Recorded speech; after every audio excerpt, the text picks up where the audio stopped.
Hey guys, I'm Tom from Croatia, and in the last couple of years, the world has been my home.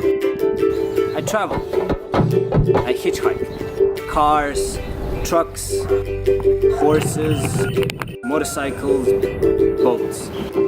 I drove in buses, trains, rickshaws. I worked odd jobs, I spent time with locals, I volunteered, I became a monk. Just kidding. I sailed across the Indian Ocean. I tried things that I never tried before. I've seen things that I will remember as long as I live. And all that with almost no money.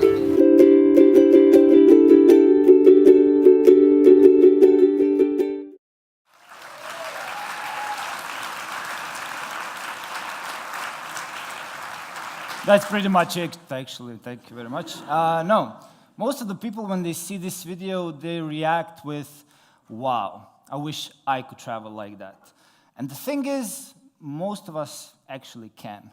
Before I started traveling, as Andrew said, I was a stockbroker working 9 to 5. I had a lot of money. And then the crash came, 2008. I lost my job, I lost the money, and I lost the meaning. At that time, I discovered one website called Couchsurfing. I don't know how many of you guys heard about Couchsurfing. Okay, how many of you haven't heard about Couchsurfing? Okay, for you guys, it's an internet website that allows you to host travelers in your own home, and at the same time, it allows you to stay in other people's homes while you're traveling yourself. When I was hosting people in my apartment, over 150 of them, by listening to their stories and seeing the spark in their eyes, my thought was, wow, I wish I could travel like that. But I was afraid. The world is a very dangerous place, at least according to the media, our education, our family, church, and so on. I was afraid of leaving my comfort zone and going by myself into the unknown world. And I was also afraid of not having any money. And then the people that I hosted in my apartment told me two amazing things. First of all, you don't have to be brave to travel. You just have to have a little bit of courage to start, to leave. And the other thing they told me is that you don't have to be rich to travel.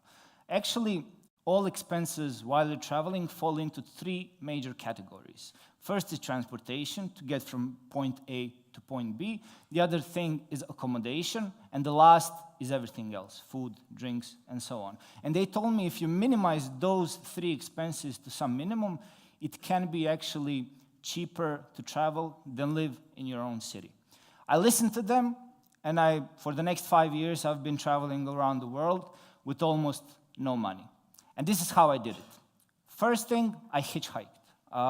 Apart from being free, apart from being really fast, it allowed me one amazing thing, to have an adventure between point A and point B.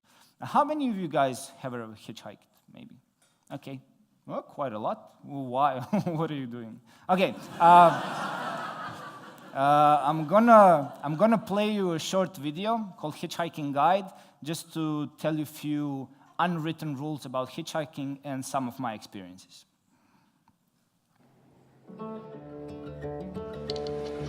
When it comes to hitchhiking, everything is about using common sense. First, to start, you have to get out of the cities or villages or wherever you live and start hitchhiking. So you have to be on the right road and going the right direction, and it's really basic thing. Lesson number 2, stick up your thumb. Probably most of you have it, so just do this. I've been searching. Hitchhiking lesson number 36. Look decent, like shave and stuff, and try to wear some like clean clothes, whatever, or hide behind your backpack so nobody sees what you look like. Lesson number 54, do not hitchhike during night. Be in a good mood. It's your choice. You're hitchhiking, so don't be grumpy. Don't be like... Lesson number 58, eye contact with the drivers. See, this one nearly stopped. So yeah, don't hitchhike alone. I have a friend that I hitchhike with. Meet Maria Juana. This is she. Lesson number 21, talk with the drivers when you're in the car, because that's the only way you can repay them. They would like to hear some interesting stories if you have one, yeah? If not, just listen to their story. That's sometimes enough. Lesson number 9, fasten your seatbelt if you have one. Hitchhiking lesson number 62. When the driver is asleep, take over. Be always happy, you know, like you're hitchhiking, it's your choice, and fuck it, you sometimes have to be patient, and don't expect people will stop, because you'll be wrong at 99.74% of cases. But no matter how long you wait, the right ride will come. So that's the ultimate hitchhiking rule, and that's all you have to know, man. There are no rules, actually. All the rules. So yeah, go out there, enjoy your life, and challenge yourself, eh? Feels alright. Now even breathing feels alright. Yes, even breathing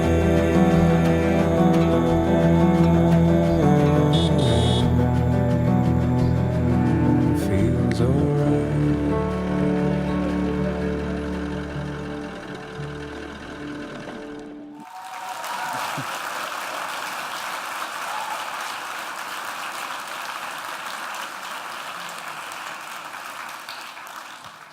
Thank you. There are other alternatives to transportation. One of them is walking. You guys know what that is. How many of you guys have walked? So you just take your backpack and hit the road. Another way is cycling. It's not maybe completely free because you have to buy the bicycle and eventually fix it, but it's much more cheaper than the conventional method of transportation. And the last one is actually working in exchange for transportation. I did this when I was sailing across the Indian Ocean from Australia to Africa. And I didn't have to pay for the ride. I just needed to do some work on the boat, like do some night watches, cooking, and stuff like that. When it comes to accommodation, most of the time I use Couchsurfing because I had a lot of experience. I had a lot of these positive references on the website and so on. And what I like about Couchsurfing the most is not only because it's free, it allows you to have a different perspective of the destination. You're not destined to stay in your hotel room or take the tourist tours. You just hang out with your host. He takes you on places that you would probably never visit by yourself. But also there are some other alternatives. One of them is camping. You have your tent, so you can sleep almost everywhere you want. In the big cities, I usually slept in parks, just have my sleeping bag and my mattress. And the last one, when it comes to accommodation, is volunteering. There are a lot of opportunities all around the world that offer you to work in exchange for accommodation, sometimes even food. So you get to sleep in beautiful rooms like this. When it comes to all the other expenses, one of them is food. In rich cities, in rich countries, I usually buy food in supermarkets, which is the cheapest way, and just eat on the street. You can also cook with your host, which can be pretty unique experience, to say the least. These are Germans, actually. Yeah. Sorry. But it was pretty delicious, to say the least, and one of the cheapest. Yeah. Another thing is dumpster diving. Maybe over 40 to 50% of the food that is being produced is being thrown away. And a lot of people have a problem with that, so they go to supermarket bins after the closing hours and just take all the food that is not going to be sold the day after. And when it comes to drinks, booze, the usual, try to avoid the bars and the restaurant and drink in parks. This is how you can travel really, really cheaply. But one other thing when it comes to traveling is that you can earn money while you're traveling. How to do that? I did it a couple of times. One of them is busking, playing the guitar on the street. I'm not a musician. I know like probably 4 or 5 chords and 4 songs. So it's like repeat all, you know, like people are passing by, so they're like, they don't really know. But the most important thing is to have a story. I always had my small cardboard, which I wrote, actually somebody else wrote in a local language, where I'm from, what I'm doing there, what's my story. And I think that's what people donated a little bit of money, some sandwiches, sodas, and so on. You won't earn a lot of money by doing this, but it can get you through the day. One other way is to write. You can write a blog, open up a Facebook page. After a while, you can maybe write a book, and so on. But what brought me largest amount of money is actually going to Australia. This is a job I worked in Australia. I call it professional traffic diverter. It's a very hard job, as you can see. You tell people, please go this way, not this way. I mean, if they're blind, you know. Yeah. So for this, I was getting paid $20 an hour. I am sorry. I know you hate me and all that, but oh well. Plus, I had food and accommodation included. No, I know. And actually, one information. This was on my round the world trip. It took me 13 days of working at this job to pay off 8 months of traveling from Croatia through the entire Asia, reaching Australia. So 13 days of work in exchange for 8 months of traveling.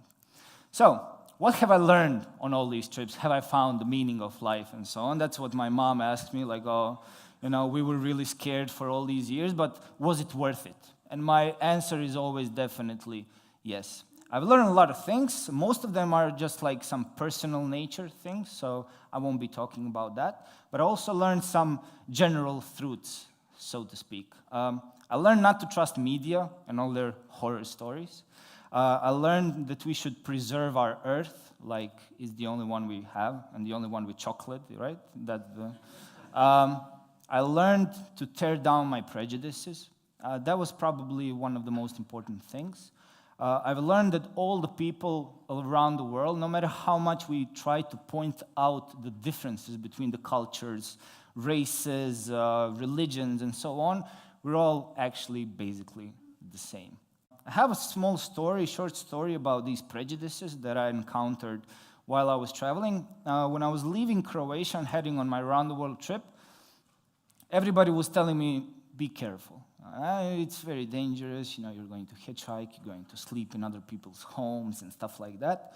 In Croatia, it's still okay to travel, you know, but as soon as you cross the border, enter into Serbia, you know what Serbians are like, you know?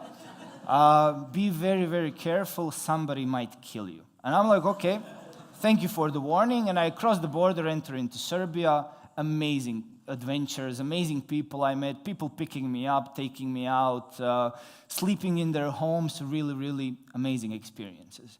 And I was leaving Serbia, heading to Bulgaria. I was driving with one driver and telling him that story, like how Croatians were warning me about Serbians.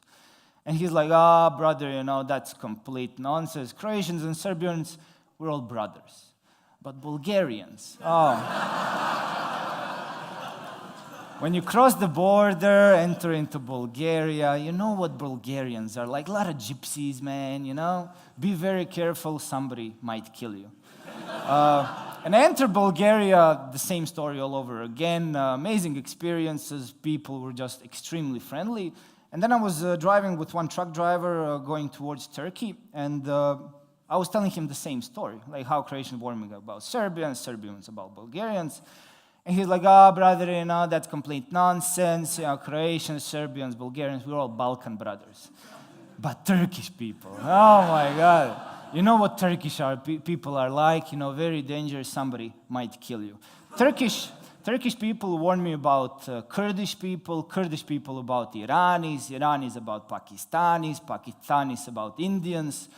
Indians didn't warn me about anyone, I don't know. It's like the last frontier or something. Beats me. But yeah, it wasn't only a travel lesson, but maybe a life lesson, like not to trust all these horror stories people were telling me. And one also interesting thing, when you come back home, like people are kind of afraid of leaving because they don't know what's going to wait for them once they come back. There's a big probability you will be a star when you come back. Everybody will buy you beers. Girls will be like, ooh, he's been traveling. But after a while, kind of gets boring. Like you're tired of telling your own story. People are tired of listening to it. Like this post-traveling depression kicks in. And then you actually have 3 options. One of them is just settle down to your old lifestyle. You have still your old friends. They're still talking about the same things, going to the same places. Maybe you can get your old job back. And after a while, it's okay. You feel safe. You're living there. But kind of miss that guy who's been traveling, who's been having this intensity wherever he goes. The second option is to take your backpack, say, like, I cannot live here, and just head back to the road. And you will have that intensity. You will meet amazing people, have adventures every single day. But after a while, you will miss something. You will miss belonging to a story. Your friendships will be intense, but they will be short-lasting. Your relationships will last as long as your visa for a certain country does. You will miss having a home. And the third option is actually the balance of these two. So stay in one place, but still don't lose that intensity. Walk in the streets you've never walked before. Start talking with random people on the street. Get a new hobby, find a new job. Maybe write a book, give a TEDx conference talk, like all sorts of things. So, is it for everyone, this type of traveling? I don't think so. With all the amazing things that this kind of traveling can bring to you, there are also downsides. It's a big chance that you will be lonely, that you will be hungry, that you will be sick, that you will be homesick, but it all comes down to your gut feeling. If after all these ideas and all these knowledges, you still have that, wow, I wish I could travel like this, then you should definitely do it. Then you should forget about your fears, disregard the fact that you're broke, and just leave, head to the road. Because like that famous quote says, in 20 years from now on, you will be more disappointed by the things you didn't do than by the things you did do. Thank you very much.